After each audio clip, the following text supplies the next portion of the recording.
kasih ya dalam acara Praise and Worship hari ini. Jadi yang nanti juga sebelum kesidana mendatang dan juga beberapa yang mendatang ya. Jadi kita coba sama-sama kita mulai dulu, karena apa kalau enggak ya sampai siap terus nggak perlu dulu mulai gitu ya. Jadi kita bersyukur ya, pagi ini kita boleh kumpul dengan kita boleh sama-sama review yang bisa kita coba apalagi yang sudah capek ya.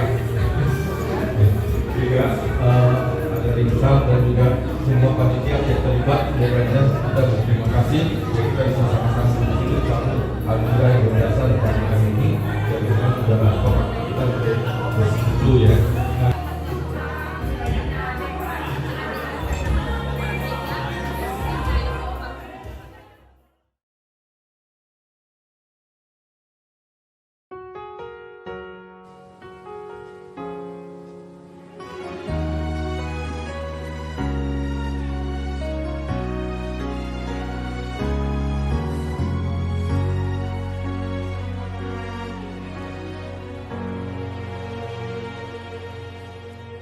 Tak terbatas kuasa-Mu, Tuhan,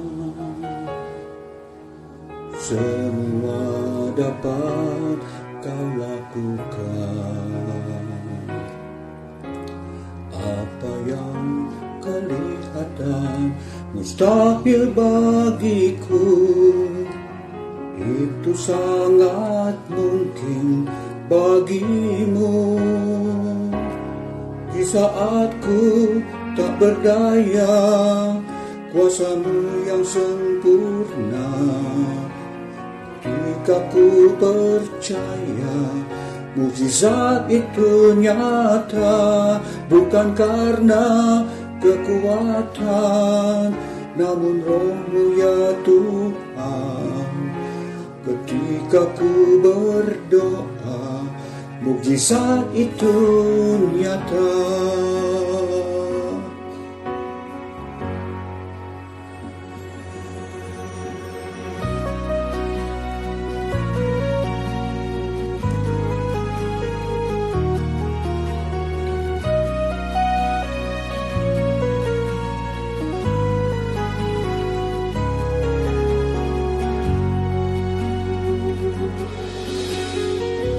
Terbatas kuasa-Mu, Tuhan,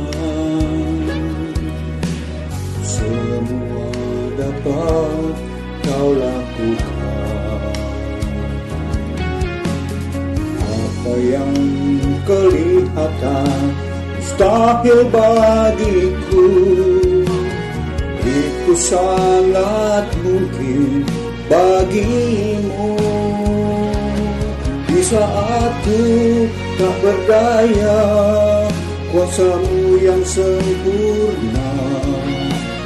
Ketika ku percaya, mukjizat itu nyata, bukan karena kekuatan, namun Roh-Mu ya Tuhan.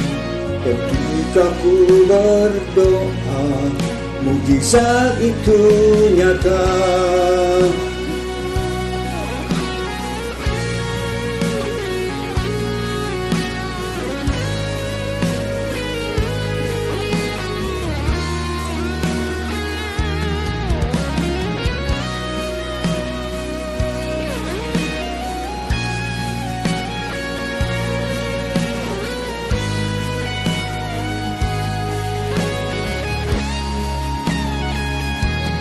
Di saat ku tak berdaya, kuasa-Mu yang sempurna.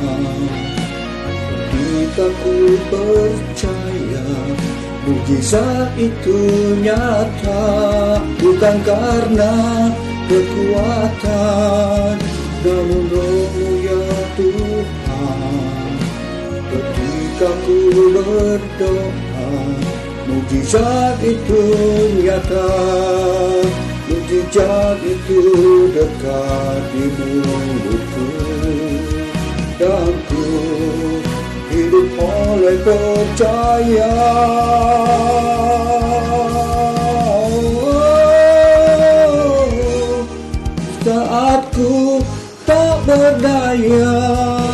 kuasa-Mu yang sempurna.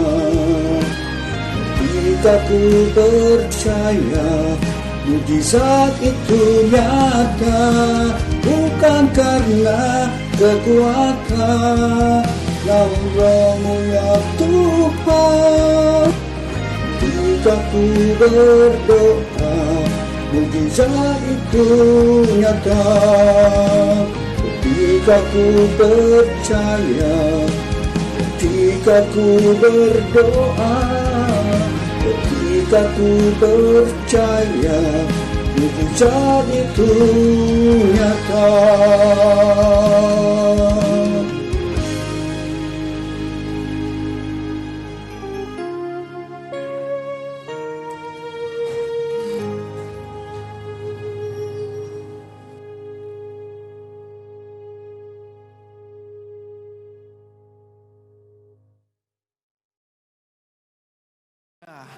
Amin, berikan sorak-sorai buat Allah kita. Haleluya. Semua siap memuji Tuhan, amin. Dan Allah kita Allah yang dahsyat. Wow.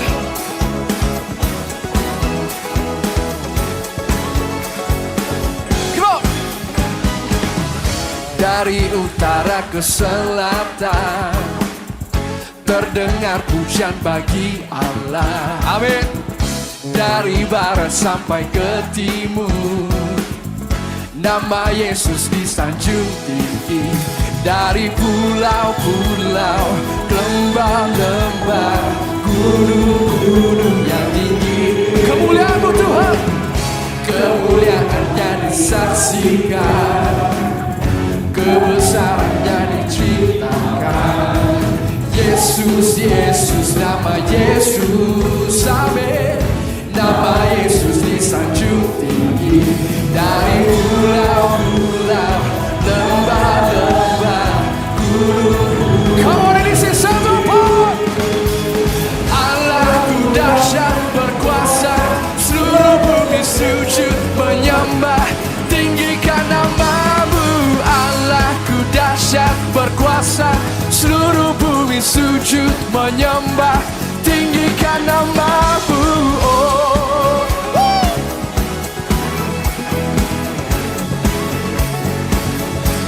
Kau Allah yang dahsyat. Oh. Lebih semangat nyatakan kemuliaan-Nya.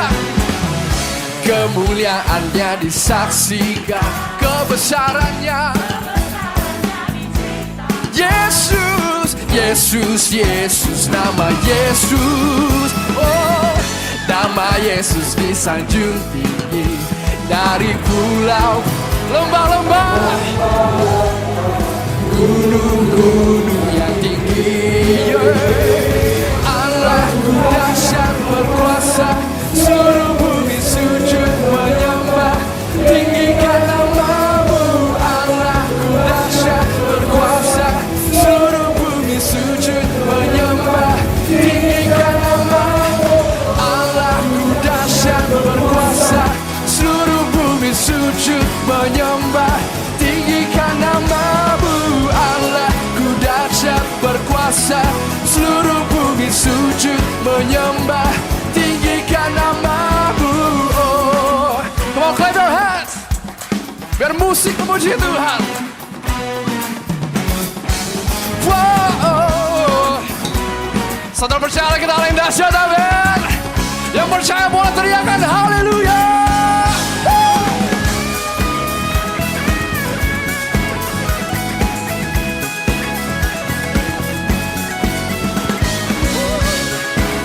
Kami bersyukur punya Allah seperti Engkau, Tuhan.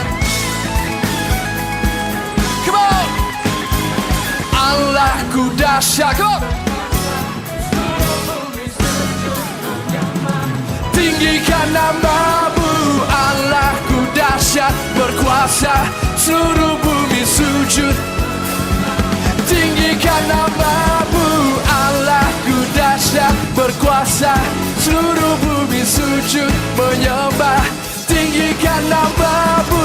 Allahku dahsyat berkuasa, seluruh bumi sujud menyembah, tinggikan namamu, oh, tinggikan namamu, oh, tinggikan namamu, Allahku dahsyat. Berikan kemuliaan buat Allah kita, haleluya. Sedikit mendengarkan firman dan sedikit renungan dari saya. Next, di. Oke, baik. Jadi mujizat menurut orang Kristen, kejadian yang luar biasa atau di luar kebiasaan yang dilakukan oleh Tuhan Yesus, Allah Bapa atau Roh Kudus dengan tujuan tertentu. Orang kaya ada kalanya terbiasa dengan peristiwa yang Supernatural, tetapi sering tidak menangkap tujuannya. Bangsa Israel mengalami banyak mukjizat di padang gurun, tetapi tetap tidak berkenan kepadanya, sehingga sebagian besar binasa di sana. Ia ingin mengajar kita bahwa mengalami mukjizat nyata perlu diikuti dengan tujuan yang makin kenal Tuhan dan melakukan kehendak-Nya. Hari ini grup calling ingin memuji Tuhan, berdoa dan mendengar kesaksian supaya kita makin mengenal Tuhan dan melakukan kehendak-Nya agar hidup berkenan kepadanya.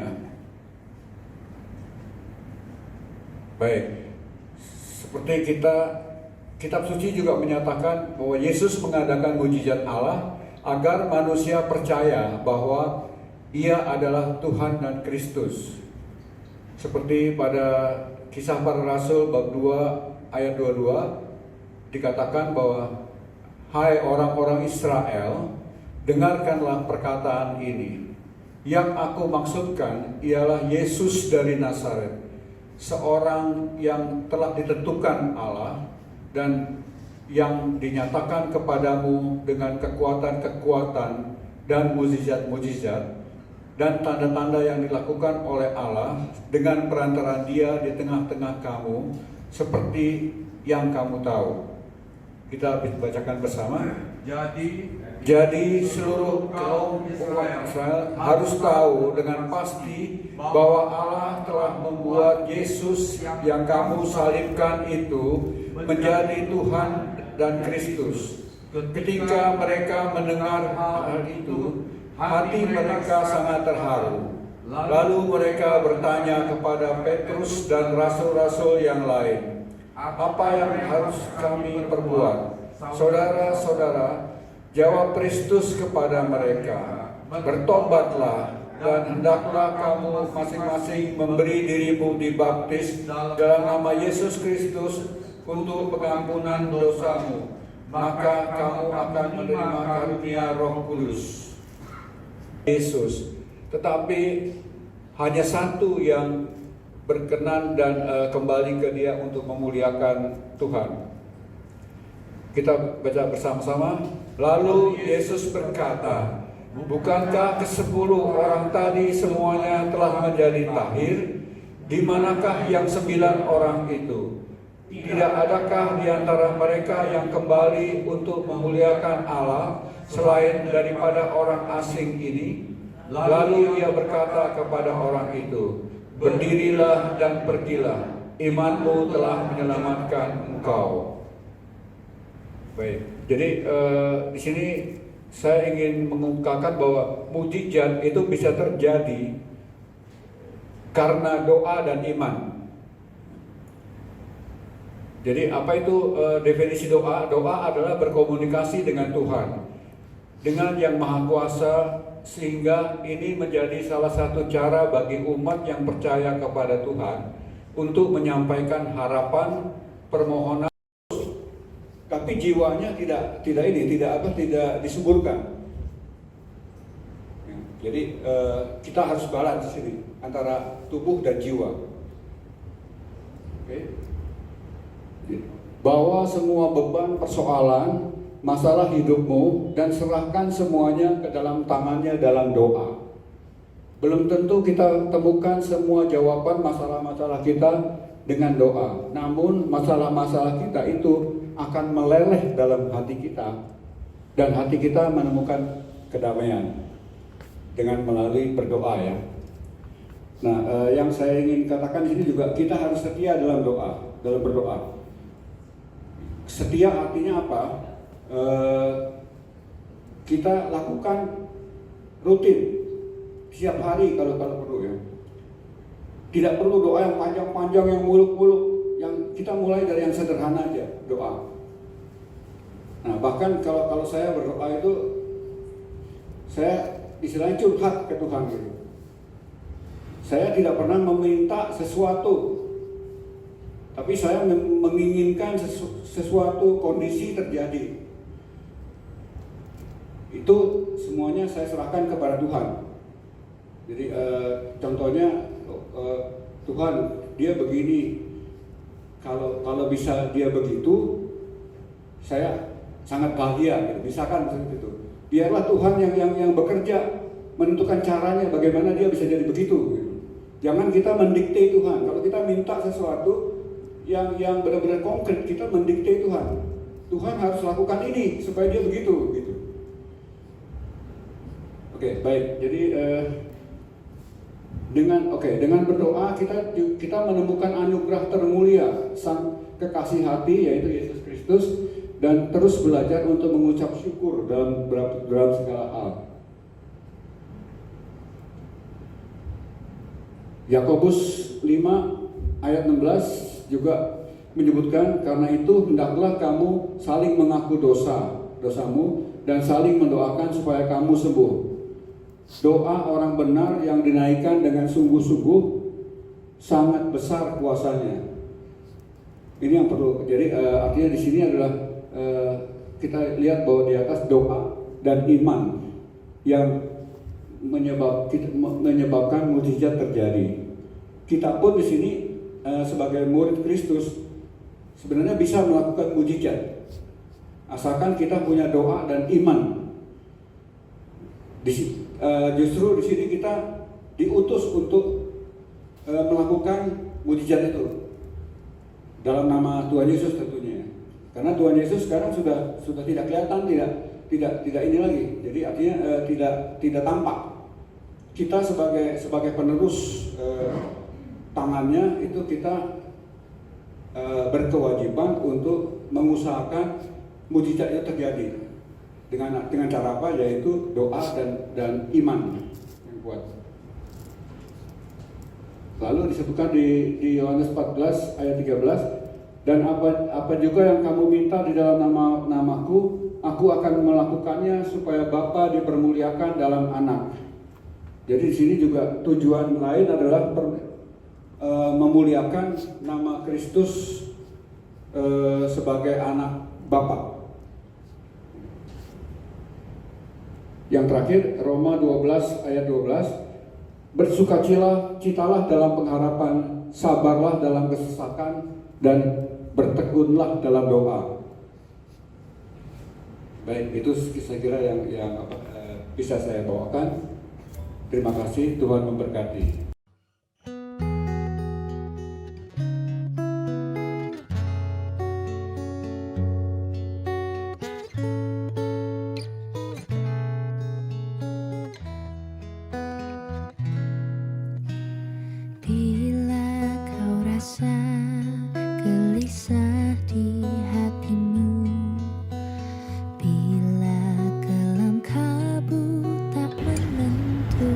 Ada sakit di badan Lili yang namanya kanker tuh ada kabar.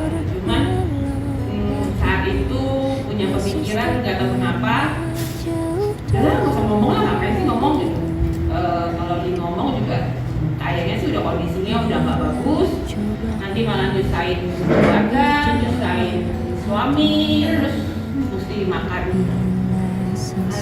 mesti makan biaya banyak gitu. Udah biarin aja lah, nanti lihat aja gimana gitu. Terus tapi cara Tuhan kerja tuh lain ya sama rencana kita gitu. Kita selalu maunya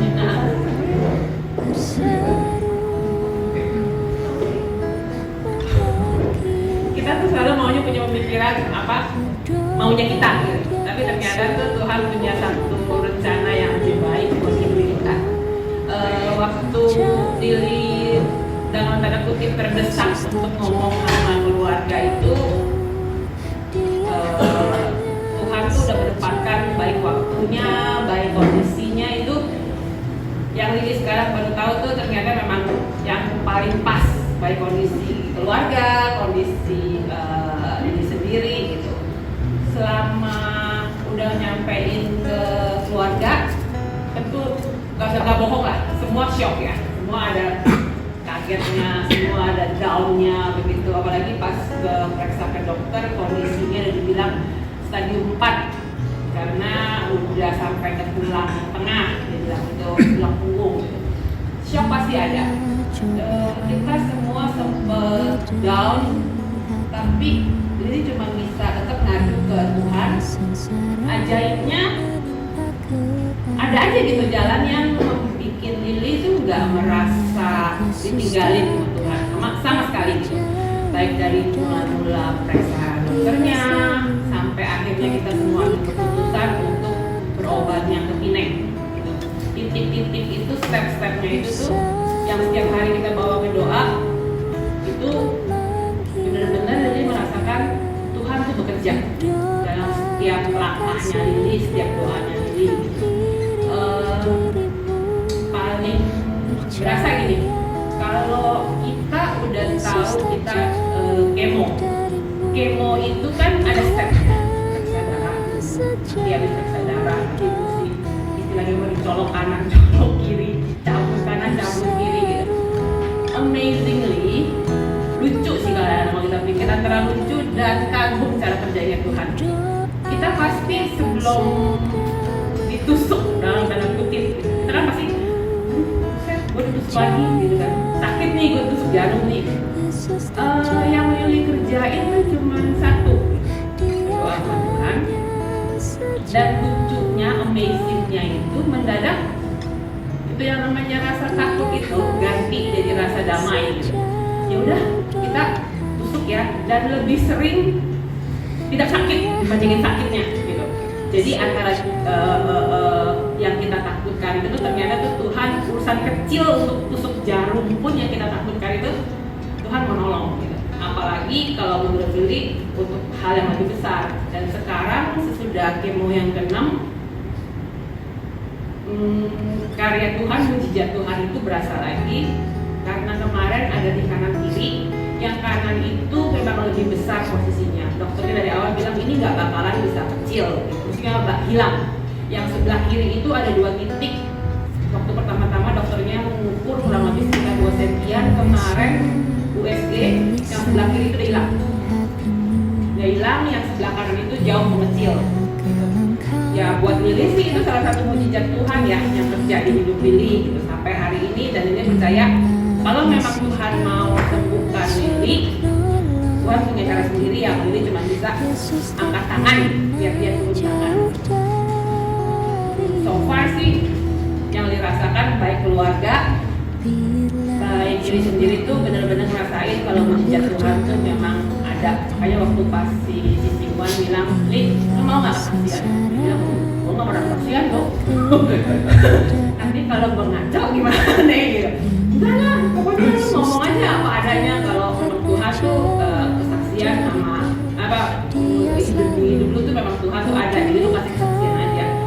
Dan kalau orang dari orang luar yang melihat Lili sih, Lili bilang itu salah satu mujizatnya Tuhan. Udah kemo kesekian, semua orang kalau dibilang Li kemo pada nggak percaya. Lu kemo, lu nggak salah, lu nggak kayak orang kemo, tahu nggak sih? Cuman rambut lu aja sekarang botak, tapi lu punya muka, lu punya apa gaya lu tuh semua nggak ada yang berubah dari dulu. Hehehe, tetap cengengesan, tetap ceria katanya. Soalnya dia bilang, gue nggak ada yang ditakutin dalam arti kata ketakutan ya, bukannya ditakutin apa gitu, benar ketakutan karena selama perjalanan dari awal sampai hari ini pun dia masih ngerasain tuh kalau Tuhan tuh ada di samping Lili dan terus nemenin Lili di setiap ketakutan, di setiap rasa sanksi, tadi ada salah satu ayat bilang kalau kita berdoa, kita berpasrah dalam kesesakan kita harus tahan. Tapi kalau buat Lili, begitu Lili berdoa itu kesesakan udah nggak ada. Jadi yang ada tuh selama ini kalau kita benar-benar bersandar sama Tuhan, turunkan tangan kita, nggak berusaha take over apa yang Tuhan mau kita lakukan itu, yang dirasakan benar-benar cuma ada rasa damai dan benar-benar nggak ada ketakutan yang sampai orang bilang lu nggak takut nanti kalau gimana ya sih ya gitu. Maksudnya tuh bukan kata-kata ngomong ekstrimnya gitu. Lu kalau misalnya dokter bilang oh ini nggak bisa, pokoknya udah nggak tertolong, lu umur lu juga sekian, jujur ngomong jadi udah terima sampai titik situ gitu ya. Maksudnya ya udah berarti tugasnya Lili itu selesai, itu aja. Jadi kalau orang tanya lu nggak takut, ada takut, nggak munafik, ada takut, cuma tidak pernah ketakutan. Tuhan tidak pernah memberikan Lili satu ketakutan yang sampai heboh sendiri, sampai ngeri sendiri, enggak. Begitu Lili cuma ngomong sama Tuhan, berdoa sama Tuhan, yang ada cuma Tuhan kasih Lili satu rasa benar-benar rasa damai yang lu tenang deh, gua bakalan temenin lu di setiap langkah. Itu sih yang dirasakan mujizat yang sampai titik ini yang dirasakan dari baik keluarga juga. Kita pun ini hubungannya sama Sepong juga dengan tanda kutip lebih baik ya, komunikasi lebih oke, lebih bisa banyak ngobrol, lebih bisa terbuka, sama anak pun jadinya lebih dekat karena kita lebih bisa menghargai waktu dengan tanda kutip sisa kita bersama, karena kita kan tidak pernah tahu umur kita sampai berapa. Udah gitu aja ya kok. Oh iya. Cukup ya.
dia mendengar dari teman dia, ibu dan dia ada operasi bypass di Penang. Jadi dia tanya, Papa ke Penang udah? Saya nggak mau. Tapi dia ke Penang udah. Langsung dia telepon adik dia yang 2 orang lagi. Mereka pun bilang ke Penang. Nah, kenapa dia telepon adik dia yang 2 orang itu? Nah, karena dia bilang gini, seluruh biaya nanti dia bertiga yang tanggung. Ya. Nah, akhirnya saya pergi ke Penang. Pergi, terus saya juga kurang tahu nih mau rencana di dalam saya apa. Tiba-tiba pada suatu malam saya sampai itu 1-2 hari situ, pagi-pagi ya kurang lebih ya, saya kurang tahu jam berapa, tapi dari dia orang ngomong itu kurang lebih jam 4. Terus dia orang bilang, Bapak mandi. Saya mandi di perawat itu, saya jam gini mau mandi, ini kan dingin. Nah, terus dia bilang, saya diperintah untuk Bapak harus mandi. Ya. Terus setelah itu langsung gak ingat apa-apa, gak ingat apa-apa, langsung udah gak tahu dia orang ngapain, saya gak tahu deh.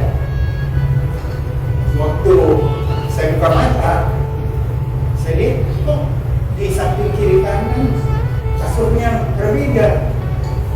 Yang tadi saya lihat ada orang-orang gimana, tapi sekarang kok orang-orangnya berubah. Nah, terus di baju saya agak longgar, saya lihat kok ada plester. Saya tanya ke perawat, kenapa di daerah jantung saya di dada maksudnya ada plester. Terus yang itu si perawat menguji kepada saya, katanya, Bapak tahu hari ini hari apa?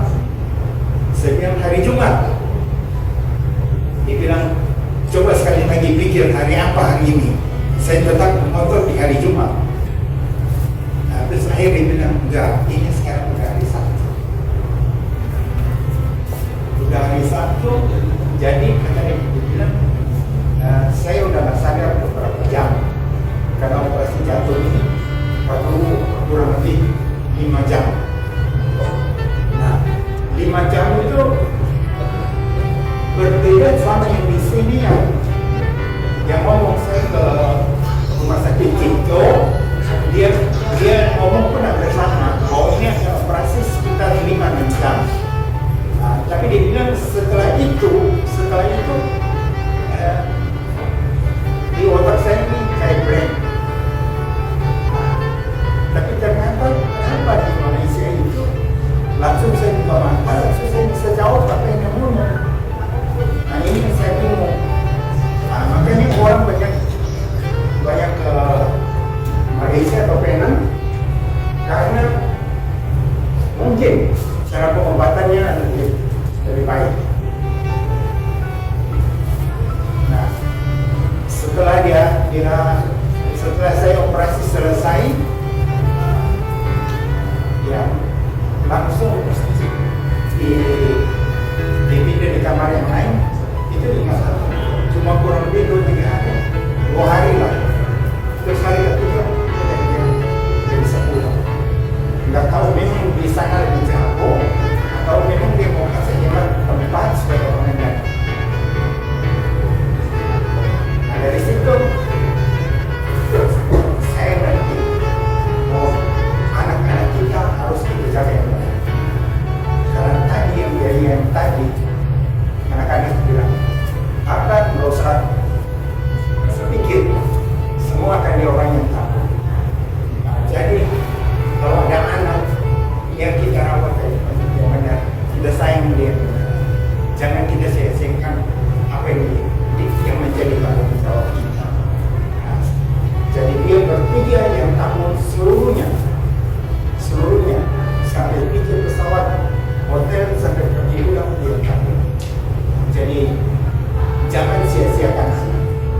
Nah, karena anak-anak ini saya ingat dari kecil itu saya udah bawa di sekolah minggu.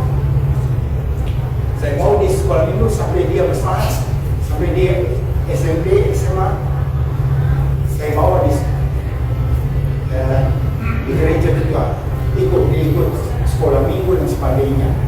Nah, karena Bapak Ibu latar belakang kita waktu anak-anak membesar, kita bukan tinggal di Ternate, kita tinggal di Tomohon.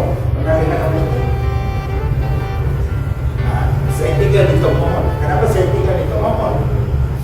Karena waktu itu Ternate, Ambon, dan lain-lain itu pada kerusuhan. Jadi saya pindah ke Tomohon dan anak-anak ini bersekolah pada sekolah katolik yang lumayan bagus. Jadi kalau ada sesuatu yang terjadi pada diri kita, jangan kita bilang Tuhan merancangkan yang tidak baik, tapi sebenarnya dia merancangkan yang baik.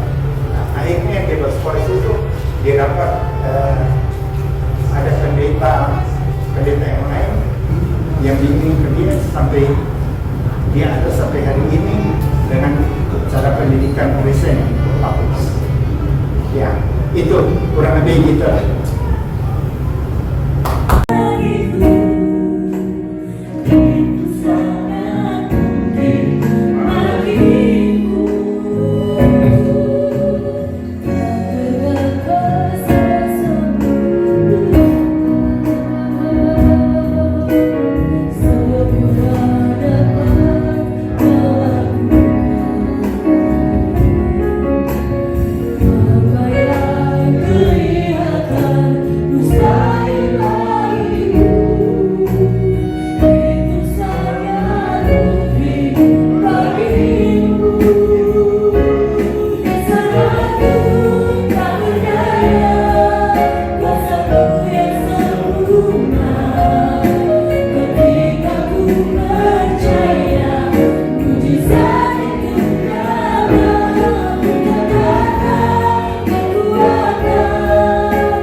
Tiba-tiba hilang penglihatan.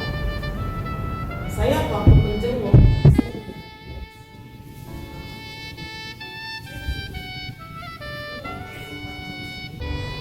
jadi saya mikir, waduh gimana ya cara buat saya?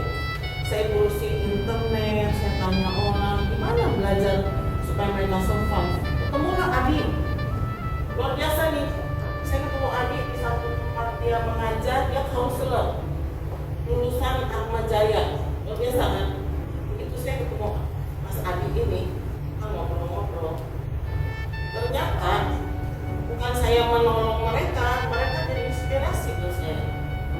Ketika mereka bilang bahwa mereka dengan keterbatasan mesti mencari income untuk hidup mereka, saya shock. Teman-teman Mas Adi yang punya ahli saham, yang kerja dari marketing di sini, di sana samping itu dulu kerja di CIMB. Jadi mereka orang hebat menurut saya, gitu ya, dengan keterbatasan mereka. Jadi short story, saya ajak Adi ketemu teman saya punya anak itu. Ya, sekarang dia lagi ditaruh sebagai guru di orang. Ya. Nah, dia ketemu, diajak saya bawa dia ke Gading. Mas Adi ini jauh banget di Jakarta Selatan. Aduh, saya udah nggak tahu jauh banget. Ya, dia punya mitra-mitra katanya. Jadi, lalulah Mas Adi saya bawa ke Gading, tiap kali bergaul, ngobrol sama saya.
day dia di rumah sakit udah mesti cuci darah. Saya ketemu dia, saya sedih jujur ya, tapi dia bilang, "Bu, blessing in disguise, saya sekarang ke Sentosa bisa makan udang." Bayangin, saya mau sedih juga nggak jadi sedih ya. Dia begitu penuh dengan motivasi, dengan tetap di atas sana. Bukan Mas Ade nih, Aris juga, Aris ini juga punya story. Carol punya Sandy punya story masing-masing. Kalau dipikirin storynya itu sad story. Tapi kok Tuhan memakai mereka gitu untuk tunjukkan kemuliaannya. Apa nggak mudah? Mereka datang ke sini, nah akhirnya ya saya putar otak gimana. Saya bersyukur ya, Wirawan itu sangat mendukung pelayanan saya. Kalau enggak kan dia marah dong, tadi dia udah pesen-pesen. Saya ada kumpulan, saya mesti jadi juri kitab suci kan. Kalau di Katolik itu bulan 9 bulan kitab suci. Dan saya ketuanya gimana? Ini ya saya kemudian saya jadi tutor kan sama orang supaya pesertanya yang berdiri di kabur ya kan. Itu kan kita saling ya. Dia kasih saya kepercayaan, dia mendukung, dia kasih tempat bisa di atasnya lakukan ya. Saya juga mesti tahu diri lah, lebih kumpul saya mau karena hari habis ini saya bisa bilang ya tak acara ya. Tapi ya itulah dia mendukung. Kalau tanpa ada kerjasama suami istri, saya nggak mungkin bisa pulang. Kalau diajak pulang dia manyun pusing kan. Tapi dia udah kan baik. Ya sekarang ada grup calling. Dia sibuk dengan urusan dia, saya sibuk dengan urusan saya. Kita berdua benar-benar cuma mengandalkan Tuhan.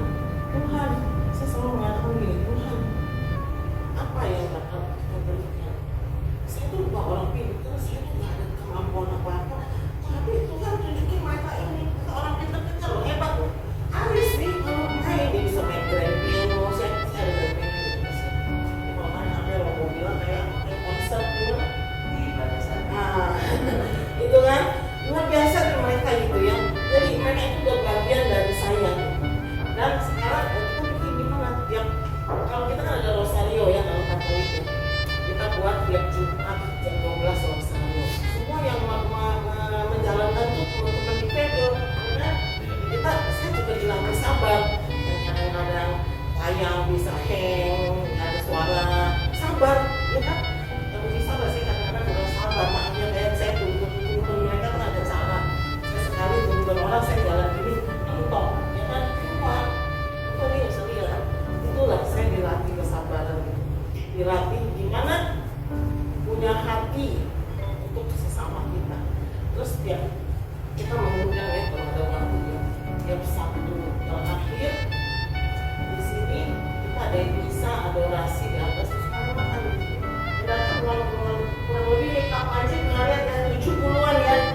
Kalau lihat mereka dengan mata tidak bisa melihat, lumpuh, bisa suka cita makan di sini. Saya lapar aja kenyang. Benar, mereka begitu suka cita, dengan mata tidak lihat, kaki tidak bisa berjalan. Itu sekarang ini yang saya berikan soal itu. Bisa kasih mereka siraman rohani, kasih mereka berkumpul di sini. Dan saya bahagia sekarang kita berkumpul grup living one. Mereka sesama bisa saling mengundang, jadi kayak saudara. Makanya saya bilang sama Mas Adi ya, kalian di sini komunitas ini tidak bisa memberikan banyak karena kita memang mandiri. Kita benar-benar beberapa orang sharing uang buat mereka. Tidak ada apapun yang kita tidak minta dana. Jadi karena kita percaya kalau Tuhan pakai kita, Tuhan siap. Terakhir kita kemana ya? Ke Cirebon ya. Satu bis, satu Innova ya. Kecil kan? Baru pulang, mereka bilang kapan pergi lagi? Hidup dong. Waduh, saya belum siap sebelum ngajak dulu Mas Adi. Itu aja kita pergi ya, satu di vendor, satu orang yang normal. Kenapa? Akhirnya di rest area dia bilang gimana? Tapi salah gimana? Karena jadi perlu inilah, perlu apa ya? Terus sukarela, relawan gitu. Karena mereka ini mandiri, mereka sangat mandiri luar biasa. Cuman ya itu, cuman di sini saya bersyukur nih, ini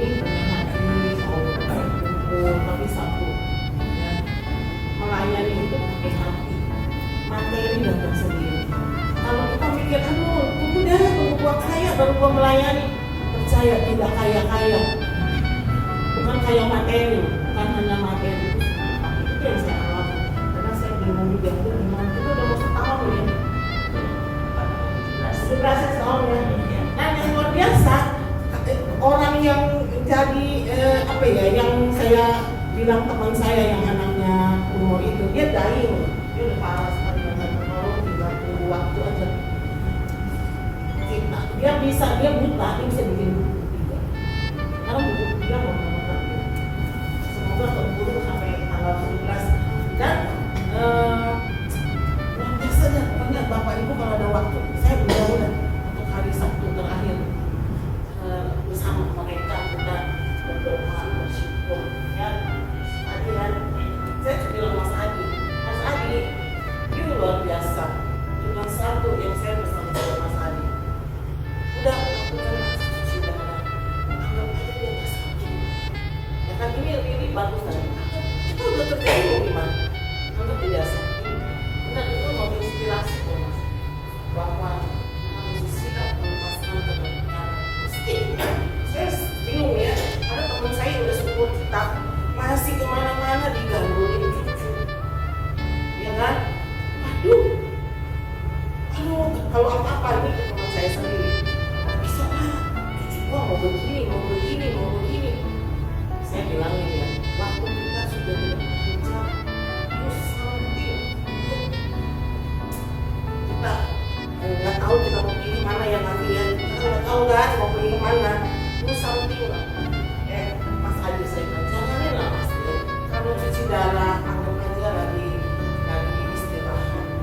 Dan sampai itu benar-benar. Setengah tahun ada ya. Setengah ya. Kita bukan selalu Mas Adi. Yang penting masih bisa berkarya. Teman kita tuh awal itu sama sedikit juga. Itu ya Bapak Ibu ya, cukup ya. Terima kasih.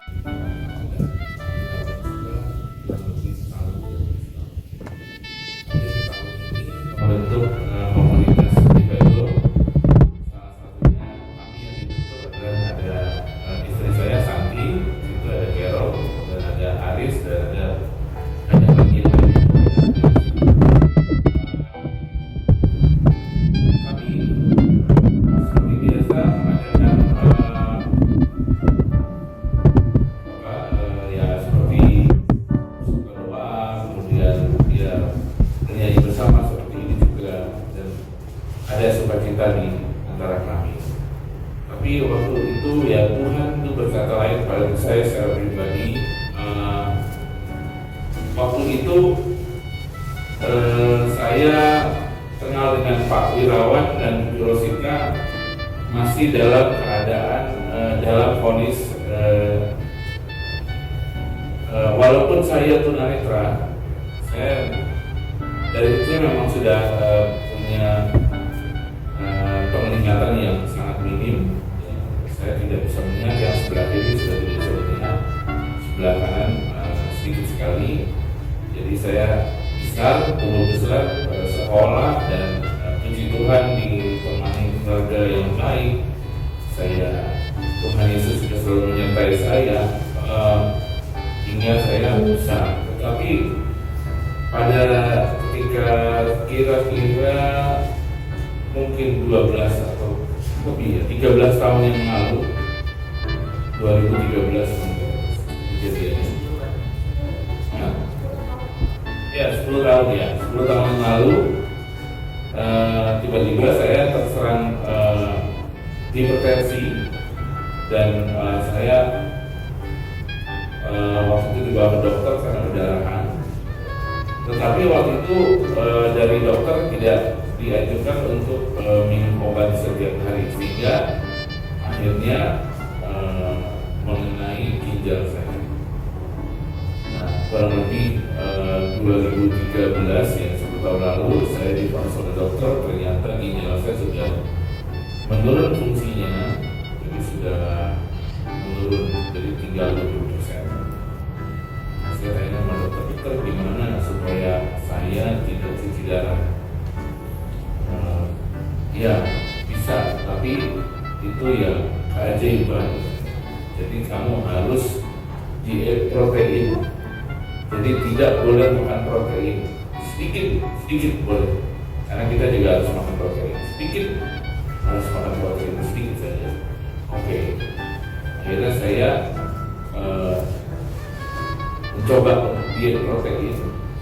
Jadi saya makan, tadinya saya makan yang karena protein ini susah ya kan. Di nasi juga ada protein misalnya juga. Semua makanan yang kita makan ada proteinnya. Berarti ya sudah, saya harus mengurangi makan saya, intinya seperti itu. Dan berhasil dalam arti kata saya bisa memperlambat laju untuk kemungkinan cuci darah. Jadi saya 10 tahun itu tidak cuci darah. Dokter biasanya mengatakan, kalau katanya dokter itu kalau biasanya udah seperti kamu ini kondisinya paling 3 tahun sudah harus cuci darah. Tapi ini masih udah bertahan 10 tahun gitu. Nah, kalau mungkin dulu Pak Wirawan baru kenal saya juga, kalau ditawari mau makan apa, di sini kan makanannya enak-enak ya. Ya, itu mungkin ikan-ikan di bawah itu senang karena saya tidak makan ikan. Ya, mereka sangat-sangat senang karena saya tidak makan ikan. Jadi kalau ditawari makannya apa, cuma pilihannya 2. Kalau nggak sambal, kangkung, 3 ya, sambal, kangkung sama tahu. Udah itu aja.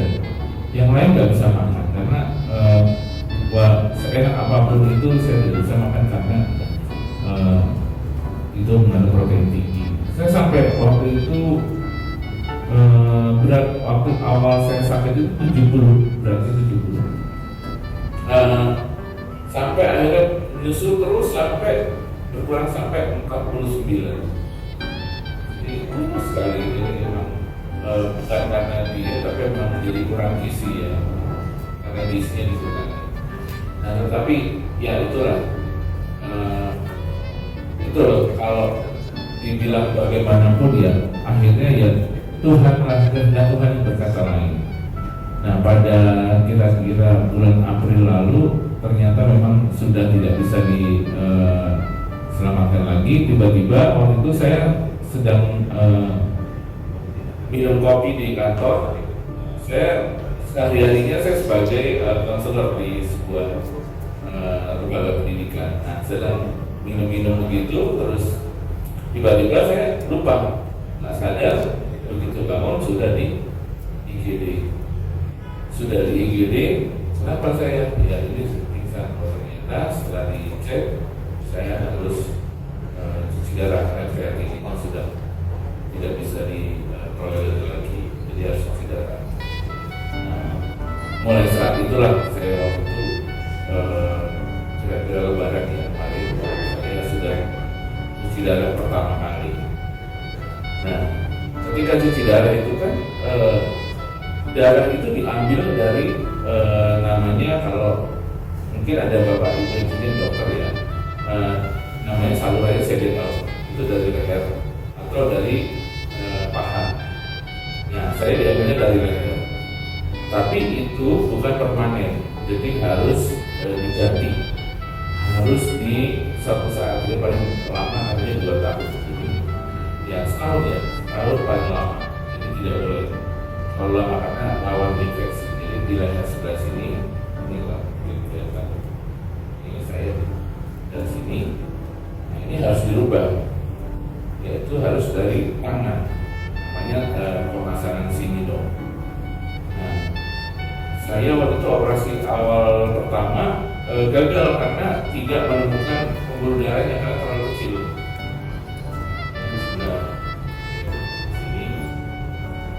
Kemudian 2 bulan lagi dilakukan lagi, kemarin ya sudah dilakukan lagi dan berhasil menemukan pembuluh darahnya dari sebelah sini.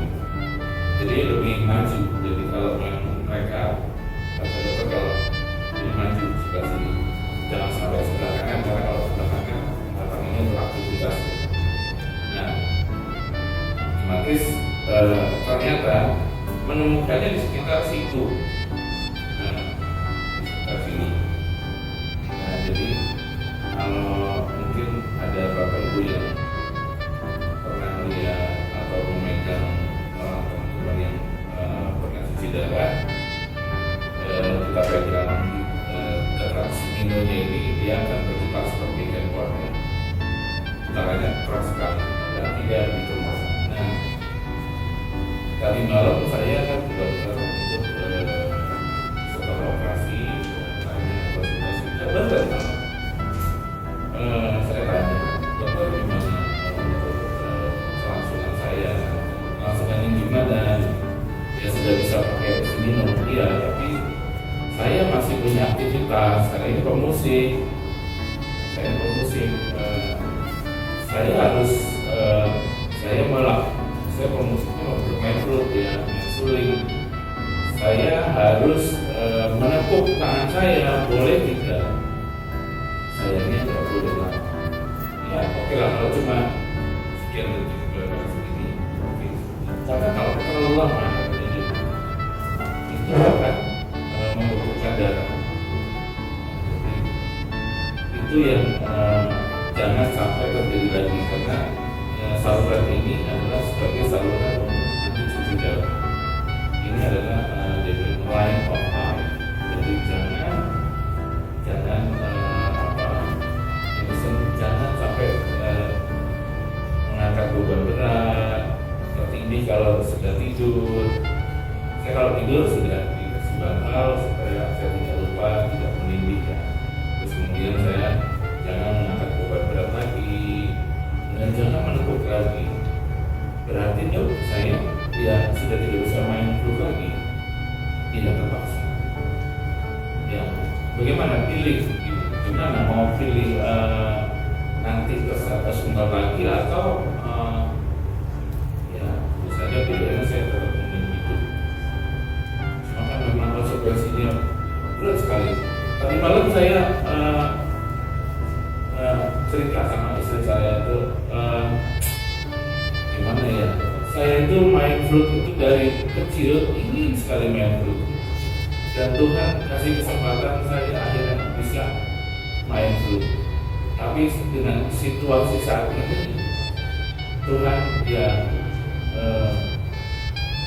mengizinkan saya untuk tinggalkan dulu aja.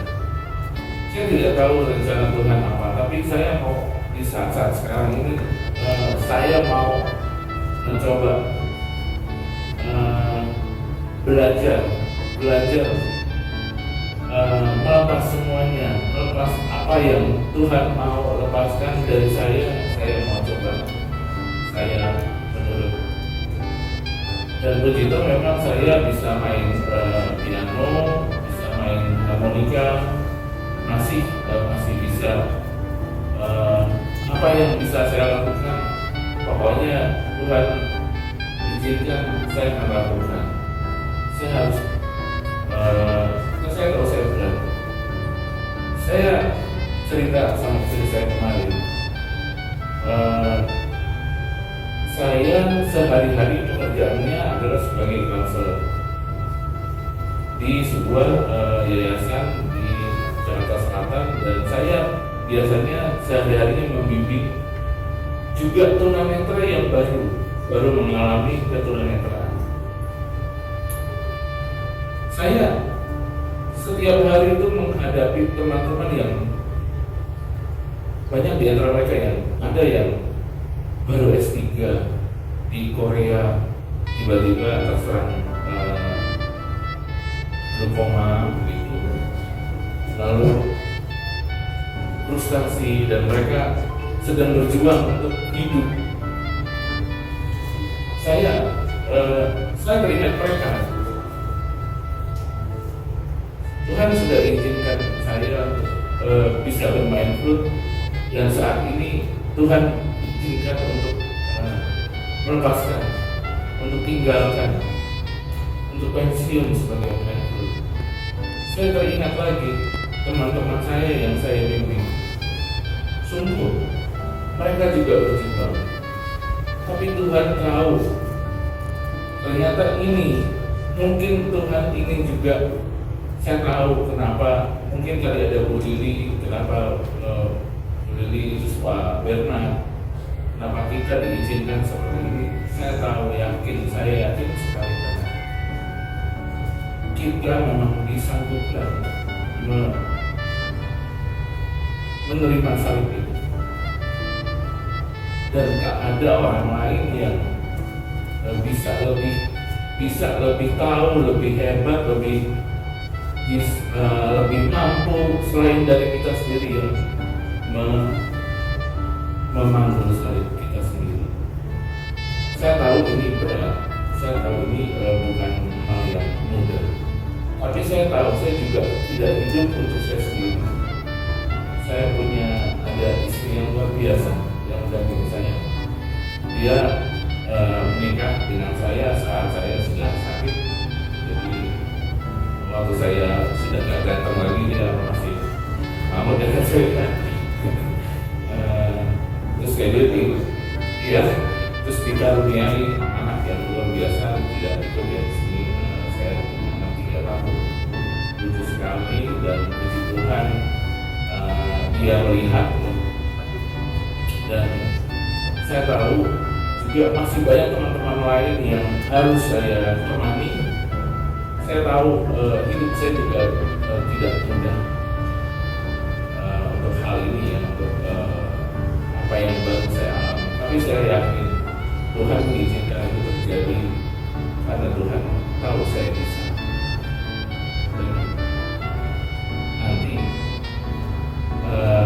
kawan-kawan saya semuanya jadi saksi bahwa saya akan tetap memuji Tuhan dengan cara apapun, dengan alat apapun, dengan bagaimanapun, dan saya tahu saya bisa melalui. Saya yakin Tuhan juga apa yang dulu dibilang, Tuhan tidak pernah meninggalkan kita.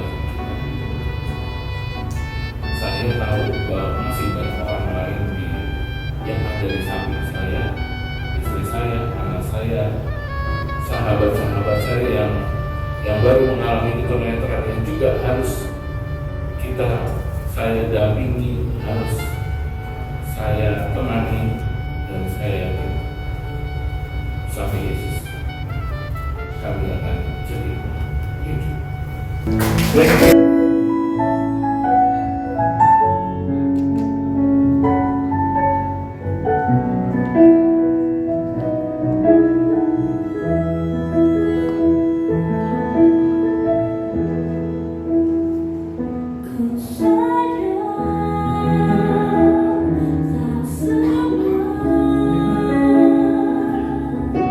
Memang tak ku miliki di dalam hidup.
bagaikan Yesus dia harapanku.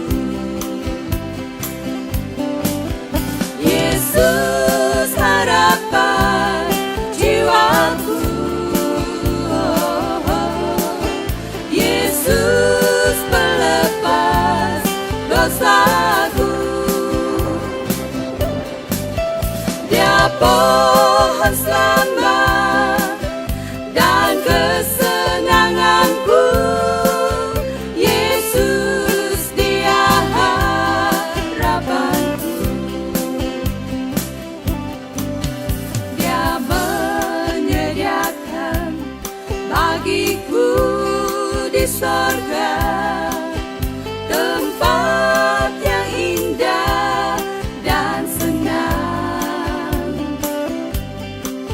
Sungguh bahagia bila percaya Dia. Yesus dia harapanku. Yesus harapan jiwaku. Yesus pelepas dosaku. Dia pohon selamat dan kesenanganku. Yesus dia harapanku.